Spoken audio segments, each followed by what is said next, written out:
오늘은 2024년 47번째 주일이고 11월 마지막 주일이며 또 한 해 동안 수고하며 오늘에 이른 모든 게 온전히 하나님의 은혜임이다 라고 고백을 하면서 그분께 감사하는 마음으로 예배하는 추수감사 주일입니다.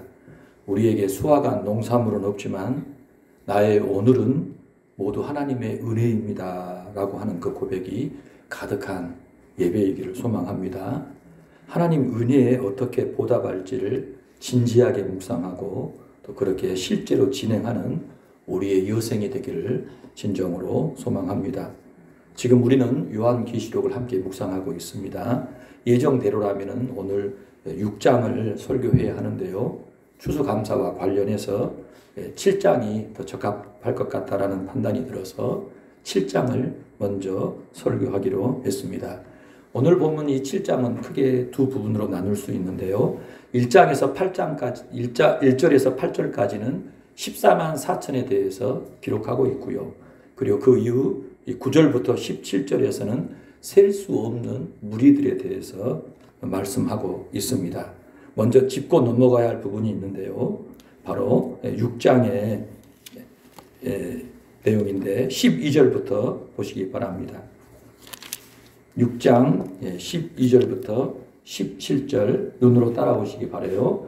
내가 보니 여섯째 인을 떼실 때 큰 지진이 나며 해가 검은 톨로 짠 상복같이 검어지고 달은 온통 피같이 되며 하늘의 별들이 무화과 나무가 대풍에 흔들려 설익은 열매가 떨어지는 것 같이 땅에 떨어지며 하늘은 두루마리가 말리는 것 같이 떠나가고 각 산과 섬이 제자리에서 옮겨지며 땅의 임금들과 왕족들과 장군들과 부자들과 강한 자들과 모든 종과 자유인이 굴과 산들의 바위 틈에 숨어 산들과 바위 위에게 말하되 우리 위에 떨어져 보좌에 앉으신 이의 얼굴에서와 그 어린 양의 진노에서 우리를 가리라.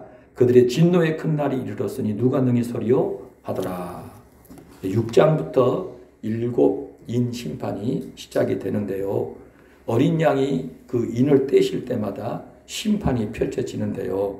6번째 인을 떼실 때에는 그 심판이 절정에 이르게 됩니다. 해와 달과 별들이 흔들리는 격변이 일어나는 그 상황을 목격한 땅의 사람들이 심히 두려워하며 차라리 산과 바위에 깔려 죽기를 간절히 사모하는 그 상황이 연출이 돼요. 이 극심한 공포와 두려움 속에서 그들이 절규하는 내용이 뭡니까? 보좌에 앉으신 이와 어린 양의 진노의 큰 날이 이르렀으니 누가 능히 설 수 있느냐 탄식하며 절규하고 있습니다. 보좌에 앉으신 하나님과 어린 양의 진노를 면할 수 있다면 얼마나 좋을까? 도대체 누가 그 은혜를 입을 수 있을까? 이 궁금해하면서 절규하고 있는 이야기가 등장을 하고요. 7장에 들어오게 되는데요. 이 7장은 바로 마지막 지금 외쳤던 그 절규, 탄식의 답이라고 할 수 있어요. 그래서 7장 전체가 바로 보좌에 앉으신 하나님과 어린 양의 진노를 면할 자에 대한 이야기를 지금 담고 있는 거예요. 그래서 두 개로 나뉘어졌는데 이 두 무리의 공통점은 무엇이고 차이점이 뭐냐라고 할 때 공통점은 바로 어린 양의 진노, 보좌에 앉으신 이의 진노를 면할 자들이라고 하는 공통점을 가지고 있고요. 그 차이점에 대해서 오늘 저와 여러분이 조금 더 살펴보겠어요. 우리 함께 7장 1절부터 3절을 소리내어 읽어보겠습니다. 이 일 후에 내가 네 천사가 땅 내 모퉁이에 선 것을 보니 땅의 사방의 바람을 붙잡아 바람으로 하여금 땅에나 바다에나 각종 나무에 불지 못하게 하더라. 또 봄에 다른 천사가 살아계신 하나님의 인을 가지고 해 돋는 데로부터 올라와서 땅과 바다를 해롭게 할 권세를 받은 네 천사를 향하여 큰 소리로 외쳐 이르되 우리가 하나님의 종들의 이마에 인치기까지 땅이나 바다나 나무들을 해하지 말라 하더라. 여섯째 인 심판 후에 사도 요한이 땅 사방의 바람을 붙잡고 땅이나 바다나 각종 나무에 불지 못하게 하고 있는 네 천사가 바로 그 네 모퉁이에 서 있는 것을 목격한 것입니다. 그런데 그들이 누군가 하니 2절에 보니까요. 땅과 바다를 해롭게 할 권세를 받은 천사들이라고 얘기를 하는 거예요. 그러니까 6번째 인된 다음에 요한은요, 땅 사방에서 네 천사가 땅과 바다를 해롭게 하기 위하여 바람을 못 불도록 붙잡고 있는 것을 목격했어요.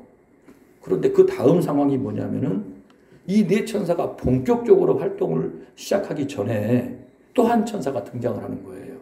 근데 이 천사는요, 해 돋는 쪽, 이 동쪽에서부터 올라왔는데 그 천사는 뭘 가지고 있습니까? 하나님의 인을 가지고 있는 거예요. 그리고서 하나님의 인을 가지고 온 이 천사가 땅과 바다를 해롭게 할 네 천사를 향하여 뭐라고 얘기를 해요. 뭐라고 합니까? 우리 하나님의 종들의 이마에 인치기까지 땅이나 바다나 나무들을 해하지 말라.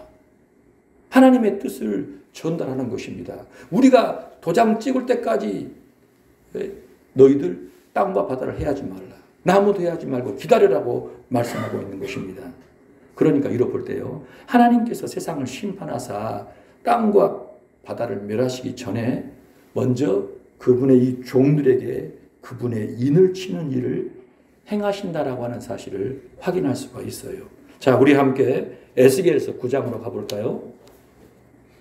자, 보세요. 또 그가, 지금 에스겔은 환상인데요, 에스겔이 환상을 보았는데 그 내용을 보니까 또 그가 큰 소리로 내 귀에 외쳐 이르시되 이 성읍을 관할하는 자들이 각기 죽이는 무기를 손에 들고 나오게 하라 하시더라. 내가 보니 6사람이 북향한 윗문길로부터 오는데 각 사람의 손에 죽이는 무기를 잡았고 그 중에 한 사람은 가는 베옷을 입고 허리에 서기관의 먹그릇을 찼더라. 그들이 들어와서 놋 제단 곁에 서더라. 구룹에 머물러 있던 이스라엘 하나님의 영광이 성전 문지방에 이르더니 여호와께서 그 가는 베옷을 입고 서기관의 먹그릇을 찬 사람을 불러 여호와께서 이르시되 너는 예루살렘 성읍 중에 순행하여 그 가운데서 행하는 모든 가증한 일로 말미암아 탄식하여 우는 자의 이마에 표를 그리라 하시고 그들에 대하여 내 귀에 이르시되 너희는 그를 따라 성읍 중에 다니며 불쌍히 여기지 말며 긍휼히 여기지 말고 쳐서 늙은 자와 젊은 자와 처녀와 어린이와 여자를 다 죽이되 이마에 표 있는 자에게는 가까이 하지 말라. 내 성소에서 시작할지니라 하시매 그들이 성전 앞에 있는 늙은 자로부터 시작하더라. 여러분 지금 에스겔이 환상을 봤는데 6명이 등장을 한 거예요. 각기 칼을 가졌어요. 근데 그 중에 한 사람은요, 뭘 가졌다고 합니까? 가는 베옷에 서기관의 먹그릇을, 뭔가를 적을 수 있는 도구를 가지고 있는 거예요. 하나님께서요, 바로 가는 베옷에 먹그릇을 가진 그 사람에게 천사들을 얘기해요. 뭐라고 얘기합니까? 너는 먼저 네가 앞서가서 예루살렘 성 안에서 사람의 이마에 표식을 하라는 거예요. 네가 먼저 앞서가서 이마에 표식을 하라는 겁니다. 근데 그 이마에 표식하는 사람들은 어떤 사람들입니까? 예루살렘 성읍 중에 순행하여 그 가운데서 행하는 모든 가증한 일로 말미암아 탄식하여 우는 자의 이마에 표를 그리라. 예루살렘이 하나님의 심판을 당하는데 그 가운데서 벌어지고 있는 온갖 죄악에 대하여 슬퍼하고 탄식하고 고통을 받고 있는 거룩한 사람, 의로운 사람들은 이마에 표식을 하라는 거예요. 표식하면은 그 뒤에 누가요? 그 5사람이 5 천사가 따라오면서 표식하지 않는 사람은 다 죽이는 겁니다. 그렇죠? 누구 보세요. 뭐라고 말씀합니까? 너희는 그를 따라 성읍 중에 다니며 불쌍히 여기지 말고 긍휼을 베풀지 말고 쳐서 늙은 자, 젊은 자, 처녀와 어린이, 여자 다 죽이되 이마에 표 있는 자에게는 가까이 하지 말라. 성소에서부터 시작하라. 하나님의 그 말씀이 떨어지자 과연 그렇게 하나님의 성소에서부터 표식이 없는 자를 전부 하나님이 죽이셨다라는 거예요. 예루살렘에 대하여 하나님께서 그렇게 명령하셔서 심판하셨는데 여러분, 요한계시록에 나와 있는 이 내용들은요, 여러분 사실 구약을 참고한 거거든요. 하나님께서 구약의 그 내용들을 지금 요한에게 다시 보여주시면서 이제 앞으로 있을 하나님의 심판이 어떠한지를 말씀하시는데 땅 전체가 하나님의 심판을 받기 전에 하나님은요, 하나님의 인을 치는 작업을 진행하신다는 거예요. 그래서 인칠자들에게 다 인을 치게 된 다음에 땅 전체에 대한 하나님의 심판을 베풀라 그렇게 명령하신 겁니다. 여러분 어떤 사람들이 하나님 인을 맞았어요? 에스겔에 따르면요 하나님의 심판을 면할 자였죠. 그 사람들은 자기 성 안에서 일어난 모든 가증한 일로 말미암아 탄식하고 우는 사람이었어요. 죄에 동참하지 않고 그 죄에 대하여 슬퍼하며 근심하고 고통을 받는 그 사람들이 하나님의 심판을 면하여 이를 맞아 구원을 얻게 되었다라는 말씀을 그렇게 하고 있는 것입니다. 자, 에베소서로 가볼까요? 에베소서 1장을 보십시다. 같이 한번 읽어보십시다. 그 안에서 너희도 진리의 말씀 곧 너희 구원의 복음을 듣고 그 안에서 또한 믿어 약속의 성령으로 인치심을 받았으니 이는 우리 기업의 보증이 되사 그 얻으신 것을 속량하시고 그의 영광을 찬송하게 하려 하심이라. 하나님의 인침을 받는다라는 말이 어떤 말일까라고 할 때요. 바울 사도는 에베소 교회를 향하여 뭐라고 얘기를 하고 있어요? 진리의 말씀, 구원의 복음을 듣고 약속의 성령으로 인침받았다라고 말씀하는 거예요. 복음 듣고 예수님이 자신의 구주임을 믿어서 죄사함을 받아 성령이 그분 안에 내주한 사람, 성령이 그 사람 안에 들어온 그 사람을 두고 하나님의 인침을 받은 사람이다. 그렇게 말씀하는 거예요.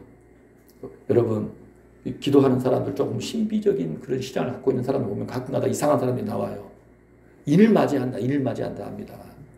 뭐 하나님 인쳤다라고 얘기를 하는데 여러분 그거 다 잘못된 얘기입니다. 성경 그걸 얘기하지 않아요. 인이 그런 인이 아닙니다. 성경에서 증거하고 있는 인은 뭐냐면은 성령이 내 안에 들어오시는 거예요. 아멘. 성령이 내 안에 나의 주인으로 들어오시는 것. 나의 육신 가운데 성령이 들어와 임재하시는 그것이 하나님의 인을 맞는 것이다 라고 표현하고 있는 것입니다. 그러니까 성령님께서 예수님을 믿는 사람 안에 임재하여 거하시는 것. 하나님의 소유가 된 그 사람, 입맞은 사람이라는 거예요. 아멘. 인침에 대해서 엉뚱한 얘기 듣고 쫓아다니시면 안 됩니다. 그래서 오늘 본문에 하나님의 인을 가진 천사가 하나님 종들의 이마에 인을 쳤다라고 하는 것이 뭐냐? 전파된 복음을 듣고 예수님을 믿은 사람에게 성령께서 임재하셨다라는 그 의미를 얘기하는 겁니다. 이 말인즉슨 복음이 전파되어서요. 예수님을 믿고 돌아올 사람들이 다 돌아오고 난 다음에 돌아와야 될 사람들이 다 돌아온 다음에 심판이 시행된다는 거예요. 그러니까 나라와 족속과 백성과 방언 가운데 이 땅에 있는 사람들 가운데 예수 믿고 돌아와야 될 사람들이 다 돌아오기까지 최후의 심판이 유예되었다라고 하는 말씀을 하고 계시는 겁니다. 아멘. 다 돌아오면 마지막 인이 떼어질 것이다 라는 말씀이에요. 자, 4절부터 8절 보시기 바랍니다. 인침받은 자의 수를 들으니 이스라엘 자손의 지파 중에 입맞은 사람이 몇 명입니까? 14만 4천 명. 그렇죠? 자, 사도 요한이 그런데요. 내가 인침을 받은 자의 수를 보았어요? 들었어요? 들었어요. 수를 들었단 말입니다. 그 수가 몇 명이라고 들은 겁니까? 14만 4천 명이라고 들었어요. 근데 그 인침을 받은 사람들은요. 이스라엘 전체의 수였습니까? 아니면 뭡니까? 지파에서 인침을 받은 사람입니까? 지파에서 인침받은 사람이에요. 근데 그 지파별로 몇 명씩이었어요? 12,000명씩. 12지파로 14만 4천인 겁니다. 자, 여기 표를 한번 보시기 바랍니다. 자, 표를 보세요. 자, 여러분 성경을 보면 구약 성경이에요. 야곱이 12아들이 나오죠. 아브라함, 이삭, 야곱인데 그 야곱이 네 여인에게서 12아들을 낳아요. 르우벤, 시므온, 레위, 유다, 단, 납달리, 갓, 아셀, 이사갈, 수불론, 베냐민, 요셉 12아들을 낳았는데요. 그런데 이 12아들이 전부 다 이스라엘 12지파가 되느냐라고 하면 아니에요. 이제 출애굽하고 그들이 이제 모세와 함께 광야에서 지파로서 분류를 할 때 보니까요. 이렇게 바뀝니다. 뭐가 바뀌었습니까, 여러분?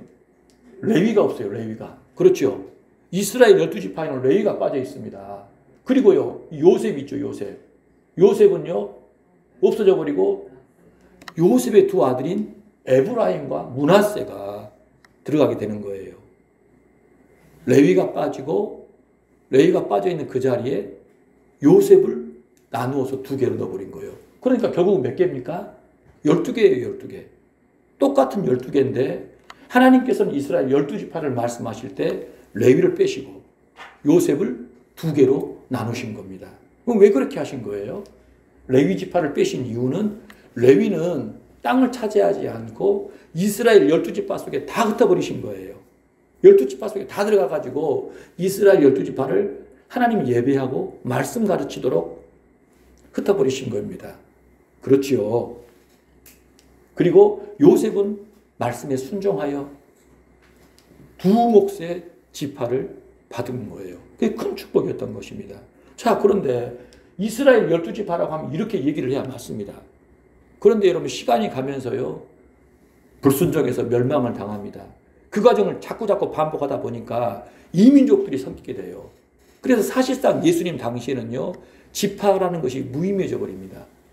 여기서 저기서 다 들어와서 섞이고 저리 가고 저리 가고 해가지고 12지파에 대한 확인이 불가능한 상태까지 이르게 되는 거예요. 자, 그런 상황 속에 요한계시록에 등장하는 12지파가 등장하는데요. 여기를 보면은요. 다 맞는 것 같은데 뭐가 틀려요? 단이 빠져 있어요. 단지파. 예? 그리고요. 그것만 이상하냐라고 하면은요. 레위지파가 또 들어가 있네요. 그렇죠. 그러니까 이스라엘의 엄청난 긴 역사 속에서 레위가 지금 빼놓고 얘기를 했는데 레위를 다시 넣는 겁니다. 이 이상한 거죠. 그리고요. 요셉의 경우는 에브라임과 므낫세로 나눠놨는데 에브라임은 어디 가버리고 요셉을 넣어놓고 또 므낫세를 또 넣은 겁니다. 잃어볼 때 요한계시록에 등장하는 이 12지파는 뭐가 이상하지 않냐? 맞지도 않고 뒤죽박죽으로 원칙이 없이 기록한 명단처럼 보이는 겁니다. 이름이 빠지고 바뀌고 원칙도 없이 덧붙여져 버렸는데 이것을 아무렇지도 않게 얘기를 하고 있는 거예요. 여러분 사도 요한이요. 성경을 몰라서 이렇게 했겠습니까? 너무너무 잘하는 사람입니다. 지파의 명단을요. 신경 쓰지 않고 있는 거예요. 왜 그렇습니까 여러분? 이스라엘의 범위가요. 질이 혈통을 초월해버린 겁니다. 예수 그리스도 안에서 나라와 족속과 백성과 방언으로 확장이 돼가지고 어느 나라, 어느 민족, 어떤 언어를 사용하는 사람이든지 누구든지 예수님 믿는 바로 그 사람이 진짜 이스라엘이라고 하는 사실을 알았기 때문에 지금 여러분 구약과 다른 이 지파의 명단에 대해서 전혀 개의치를 않고 있는 겁니다. 예수 그리스도 안에서 여러분 구약 이스라엘은 없어요. 분명히 여러분 알고 계셔야 돼요. 지리적 혈통적인 한계를 초월해서 예수님을 믿는 모든 사람이 진짜 이스라엘이 된 겁니다. 이 말인지 오늘 좋아요. 여러분이 진정한 하나님의 이스라엘이란 얘기입니다. 할렐루야. 여러분 이거 분명히 붙잡아야 돼요. 신약교회가 흔들렸던 중요한 이유가 뭐였냐면 이 문제 때문이었어요. 유대인이냐 이방인이냐. 그럼 이방인은 율법 없는데 어떻게 하냐. 예수 믿으면 다 똑같아요. 차이가 털끝만큼도 없는 거예요. 그런데 유대인들은요. 유대인 가운데 믿는 사람들은 아니야. 그래도 뭐가 있지 않겠냐. 끝까지 물고 늘어지면서 사도들이 전한 이방인 지역까지 가가지고 그거 가르치다가 대판 싸움이 난 겁니다. 오늘날에도 그러한 일들이 굉장히 많아요. 여러분 예수님을 믿는 누구든지 그 사람이 바로 이스라엘입니다. 구약 이스라엘의 개념은 이제 없는 거예요. 이 부분을 분명히 해야 될 것입니다. 지파별로 12,000명씩 144,000명 바로 인침받은 사람이라는 것은요. 실제 수가 아닙니다. 실제 수가 아니에요. 상징적인 수라는 얘기입니다. 12,000은요. 12에다가 얼마를 곱한 겁니까? 1000을 곱했어요.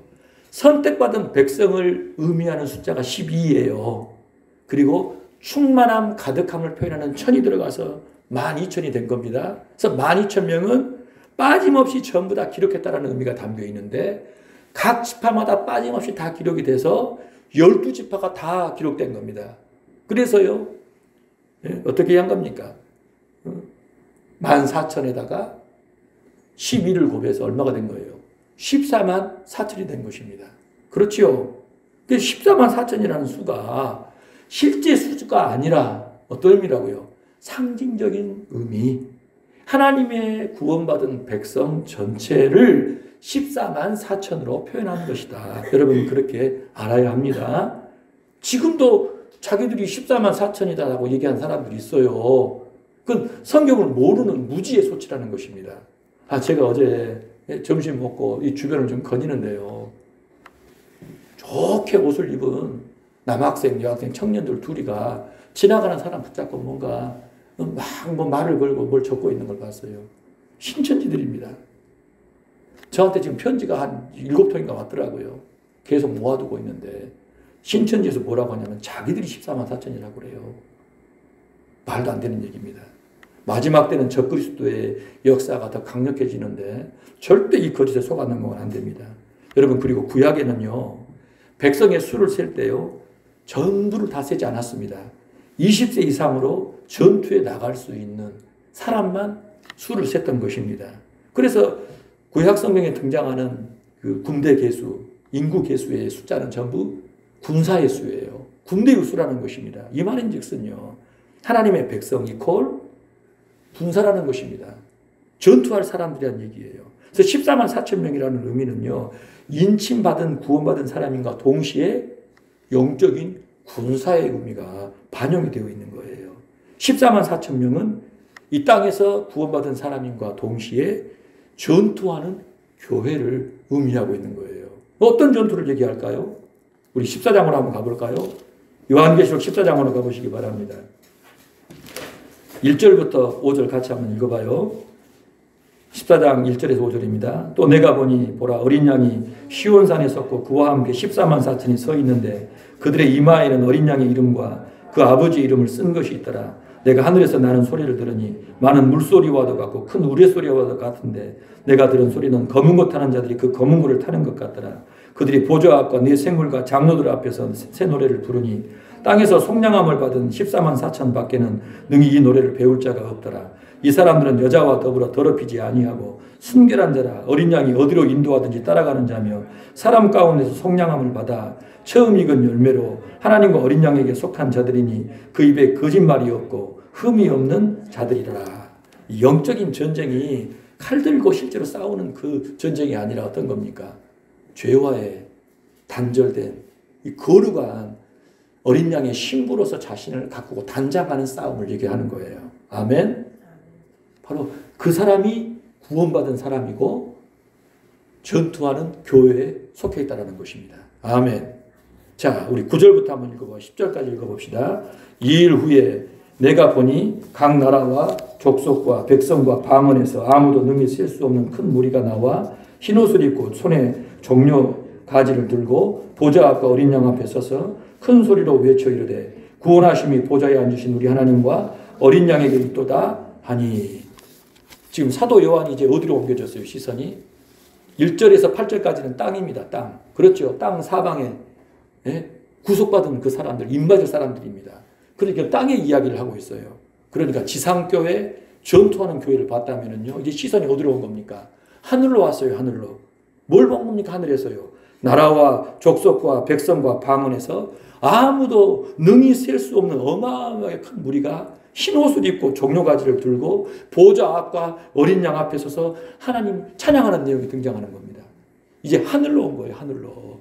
하늘에서 흰 옷을 입고 종려가지를 들다는 얘기는 뭡니까 여러분? 승리했다라는 것입니다. 승리했어요. 승리한 자들이 하나님을 찬양하는 이야기가 등장하는 거예요. 승리했기 때문에 흰 옷을 주시고 그들이 종려가지 들고 하나님께 승리의 찬양을 올려드리는 상황이 발생한 것입니다. 아멘. 그러니까 지금 9절부터 읽었던 17절까지 여기에서는 교회가 어떤 교회를 얘기하고 있어요? 하늘의 교회, 천상의 교회, 승리한 교회를 말씀하고 있는 거예요. 할렐루야. 자, 13절과 14절 읽어볼까요? 장로 중 하나가 응답하여 나에게 이르되 이 흰옷 입은 자들이 누구며 또 어디서 왔느냐? 내가 말하기를 내 주여 당신이 아시나이다 하니 그가 나에게 이르되 이는 큰 환란에서 나오는 자들인데 어린 양의 피에 그 옷을 씻어 희게 하였느니라. 흰 옷 입은 자들이 누군가 장로 중 하나가 물어봐요. 당신이 아십니다. 요한이 답했더니 큰 환란에서 나오는 자들로 어린 양의 피에 그 옷을 희게 한 사람들이다라고 증거합니다. 여러분, 큰 환란이라고 하는 것이 어떤 특정 시기의 환란을 얘기하는 게 아닙니다. 아닙니다, 여러분. 각 나라와 족속과 백성과 방언 가운데 있는 그 모든 무리들은 환란 속에서 나온 거예요. 언제 어떻게 환란 받았는지 모르겠지만 환란을 뚫고 올라온 사람들인데, 바로 이 환란이라는 것은요, 이 땅에서의 삶 전체를 사실은 의미하고 있는 거예요. 이 세상에서의 삶이라고 하는 것이 성도한테는요, 자체가 고난입니다. 진짜 예수님 믿고 예수님 뜻대로 살려고 하면 여러분 사는 게 쉬워요, 어려워요? 어려워요. 정말 제가요, 세상을 모르는데 세상을 들여다보면 들여다볼수록 전부 거짓말이더라고요. 정말 다 거짓말이요. 다 거짓말. 드러나는 거짓말이 있고 안 드러나는 거짓말이 있을 뿐이지, 나 자신도 거짓말 속에 살고 있고 모든 관계들도 다 속이고 감추고 드러나지 않기만을 바라고 있을 뿐이지 다 거짓이에요. 뭐 물건을 하나 사려고 해도 이게 진짜인가 가짜인가 알 수가 없고, 예? 누군가 만나서 뭔 얘기를 해도 이게 어느 정도나 진짜일까? 그 사람은 들었기 때문에 진짜라고 얘기하는데 들었던 그 내용이 진짜인지 가짜인지도 확인이 안 되잖아요. 여러분 추적해 보세요. 우리가 사는 세상에 진짜가 과연 뭐 얼마나 있겠습니까? 그래서 진짜 예수 믿고 죄사함 받아 예수님 뜻대로 살려고 하는 그 사람에게 삶은요, 이 땅에서의 삶은 환란입니다. 환란. 시간이 가면 갈수록 이 고난과 고통의 강도가 거세진다라는 거예요. 그래서 성도의 삶이라고 하는 것은 큰 환란을 통과하는 삶이라는 것입니다. 이 환란을 통과하는 가운데 성도가요, 끝까지 천국에 안착할 수 있는 이유는 뭐냐면은 어린 양의 피로 자신의 옷을 씻고 희게 했기 때문입니다. 죄가 범벅인 죄가 관영한 이 세상 속에 어떻게 성도가 거룩을 유지하고 천국에 당도할 수 있는가? 어린 양의 피에 적셔졌기 때문에, 어린 양의 피로 깨끗해졌기 때문에 가능하다라고 말씀하는 거예요. 영혼과 삶이 거룩하게 변화되었습니다. 행실이 이전과 다르게 어린 양의 신부로 거룩하게 단장이 된다는 것입니다. 영적인 전쟁을 치른다라고 하는 것은요, 그의 몸과 영혼, 행실과 삶이 거룩해졌다라고 하는 것을 말씀하는 거예요. 여러분, 이 타락한 세상 속에서 예수님의 보혈을 의지하며 거룩하게 살아가는 그 삶이 영적인 전쟁을 수행하는 삶이고 승리하는 삶이다라고 하는 주의 그 메시지를 기억하시길 바랍니다. 거룩이 승리입니다. 성도의 승리는 다른 데 있지 않고 거룩함에 있는 것이에요. 온전한 거룩을 이루는 삶이 성도의 삶이라는 것입니다. 하나님께서는요, 각 성도를 그 관점으로 보시는 거예요. 우리는 이것에 기뻐하고 저것에 슬퍼하고 끙끙대고 있는데 그 모든 과정 속에서 하나님께서는요, 온전한 거룩을 이루어 가신다는 사실입니다. 세상에서 일희일비하는 그 수많은 과정 속에서 하나님께서는요, 우리를 그분 나라의 영원히 참여하여 상속받을 사람으로 거룩하게 하신다는 이 사실을 꼭 기억하시길 바라요. 아멘. 그렇기 때문에 우리도 거룩의 가치를 두어야 합니다. 몸과 영혼을, 행실과 삶을 거룩하게 해야 해요. 아멘. 15절부터 17절까지 읽겠습니다. 그러므로 그들이 하나님의 보좌 앞에 있고 또 그의 성전에서 밤낮 하나님을 섬기며 보좌에 앉으시니까 그들 위에 장막을 치시리니 그들이 다시는 줄이지도 아니하며 목마르지도 아니하고 해나 아무 뜨거운 기운에 상하지도 아니하리니 이는 보좌 가운데 계신 어린 양이 그들의 목자가 되사 생명수 샘으로 인도하시고 하나님께서 그들의 눈에서 모든 눈물을 씻어주실 것입니다. 이 땅에서 영적인 전쟁, 어린 양 피 의지하며 거룩한 싸움을 잘 감당한 성도들이 승리한 자들인데요. 그들이 하나님께서 어떠한 복을 주십니까? 그들이 하나님의 나라에 이르게 되었을 때 하나님이 어떤 복을 주셔요? 보좌 앞에서 하나님을 밤낮으로 섬길 수 있게 해주신답니다. 하나님께서 친히 그들에게 그늘이 쉼터가 피난처가 되어주신대요. 다시 목마르지도 줄이지도 않고요. 그 어떤 것에도 해함과 상함을 받지 않을 것입니다. 보좌에 앉으신 그 어린 양께서 목자가 되셔서 생명수 샘으로 인도하신다고 합니다. 그리고 보좌에 앉으신 그 하나님 아버지께서요, 그들이 흘린 그 모든 눈물들을 눈에서 말끔하게 닦아주신다고 말씀하신다. 그 말이에요. 이 땅의 삶이 어떠하든지 간에 거룩을 위한 그 영적인 전쟁에 참여하여 끝까지 충성한 그 성도들을 주께서는 그와 같이 함께 하셔서 위로하시고 축복하시고 영화롭게 하신다라고 분명하게 말씀하신 겁니다. 여러분, 오늘 저와 여러분에게 진짜 멋진 세상, 더 없을 가장 좋은 세상이 준비되어 있다는 이 사실을 꼭 기억하시길 바라요. 지금 힘들어도, 앞으로 힘들지 몰라도 마지막에는 가장 좋은 것이, 표현할 길 없는 최고의 것이 하나님께로부터 내게 주어진다는 이 사실을 꼭 기억하셔서 믿음의 싸움을 싸우시길 바랍니다. 주께 사랑하신 성도 여러분, 한 해 동안 정말 많은 수고하셨어요. 남 모르게 흘렸던 눈물들, 고통과 상처 때문에 끙끙 앓았던 순간들이 정말 많이 계셨을 것 같습니다. 내가 정말 어떻게 여기까지 왔지? 내가 어떻게 여기까지 왔나? 기적처럼 느껴질 수도 있을 것입니다. 하나님께서 우리를 사랑하셔서 여기까지 인도하여 주셨습니다. 우리를 사랑하셔서, 나를 사랑하셔서 돌봐주셨고 양육하셨고 세워주셔서 오늘 저와 여러분이 이 자리에 이른 줄 믿습니다. 그 하나님께 모든 영광과 찬송을 돌려요. 우리 함께 마태복음 3장으로 가보겠습니다. 자, 마태복음 3장 같이 한번 읽어볼까요? 그는 성령과 불로 너희에게 세례를 베푸실 것이요 손에 키를 들고 자기의 타작마당을 정하게 하사 알곡은 모아 곳간에 들이고 쭉정이는 꺼지지 않는 물에 태우시리라. 인자가 그 천사들을 보내리니, 계속 볼까요? 그들이 그 나라에서 모든 넘어지게 하는 것과 불법을 행하는 자들을 거두어내어 풀무불에 던져 넣으리니 거기서 울며 이를 갈겨들이라. 그때 의인들은 자기 아버지 나라에서 해와 같이 빛나리라. 귀 있는 자는 들으라. 하나님께서 지금 무슨 일을 행하고 계실까? 도무지 이 갈피를 잡을 수 없는 이 복잡한 세상 속에 하나님 무슨 일을 행하고 계실까? 출사하고 계십니다. 각 나라와 족속과 백성과 방언 가운데에서 하나님께서는요, 그분의 백성을, 그분의 알곡을 그분의 곳간에 모아 들이시고자 추수하고 계신다라는 이 사실을 꼭 기억하시길 바라요. 오늘 내가 그분 앞에 알곡인지 가라지인지, 알곡인지 가라지인지 여러분 판단해야 될 때이라는 것입니다. 이 세상 속에 있는 교회가요, 거룩을 단련하는 존재라고 하는 사실. 세상 교회는 거룩을 훈련하고 있다.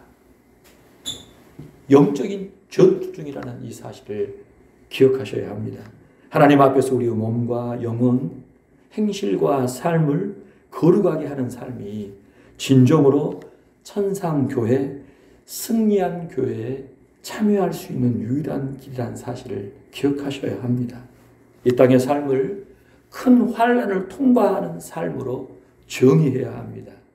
큰 환난을 통과하는 삶으로 이 땅에서의 삶을 정의 내려야 해요. 어린 양의 피를 의지하여 그 모든 것을 다 이겨내고 영원한 영광에 참여해야 한다는 이 사실을 꼭 기억하셔서 그렇게 순종하시기를 주의 이름으로 축복합니다. 이 땅에서 진행이 되는 이 거룩을 위한 영적인 전투에서 승리함으로 천상에 승리하는 영광에 참여하는 주안의 가족 한 분 한 분이 되시기를 주의 이름으로 축복합니다.